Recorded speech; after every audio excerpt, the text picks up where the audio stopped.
হাঙ্গেরির পূর্বাঞ্চলের বিস্তীর্ণ সমতলভূমি ও জলাভূমি নিয়ে গড়ে ওঠা হর্তবাজি ন্যাশনাল পার্ক প্রতি বছর হাজার হাজার পরিযায়ী পাখির নিরাপদ আবাস ও প্রজনন স্থল এই এলাকা। শরৎ এলে এখান থেকেই আফ্রিকার উদ্দেশ্যে উড়ে যায় অসংখ্য পাখি।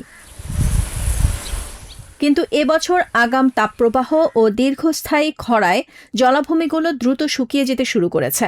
পরিস্থিতি মোকাবেলায় ওয়াটার ইনটু দ্য ল্যান্ডস্কেপ কর্মসূচির আওতায় সেচ খাল থেকে প্রায় ২০ লাখ ঘনমিটার পানি আনা হচ্ছে জলাভূমিতে।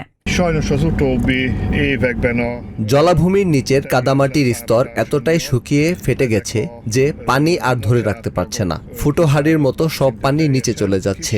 তাই আবার জলাভূমিগুলোকে পানি দিয়ে ভরাতে অনেক বেশি পানি প্রয়োজন হবে।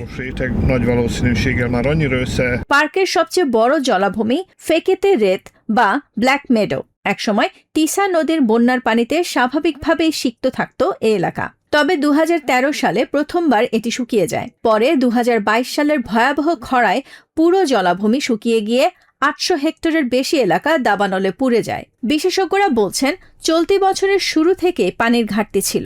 বৃষ্টিহীন বসন্ত ও অস্বাভাবিক গরমে ভূগর্ভস্থ পানির স্তরও ধারাবাহিকভাবে নিচে নেমে গেছে।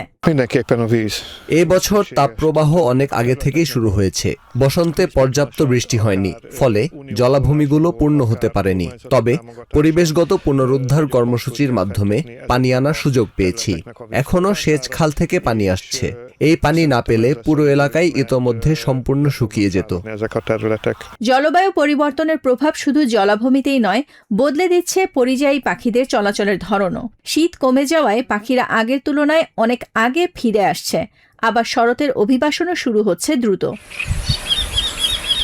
সংরক্ষণবিদদের মতে, প্রাকৃতিক ভারসাম্য রক্ষায় জলাভূমির গুরুত্ব অপরিসীম। দীর্ঘমেয়াদে টিকে থাকতে হলে হাঙ্গেরিতে প্রবেশ করা নদীর পানি যতটা সম্ভব ধরে রাখতে হবে। এতে জলাভূমির ভারসাম্য বজায় থাকবে, ভূগর্ভস্থ পানির স্তরও পুনরুদ্ধার হবে। অন্যথায় বহু প্রাণী ও পাখির মতো আরও অসংখ্য প্রজাতি হারিয়ে যেতে পারে। Nahid Sihan, TVN24 news desk.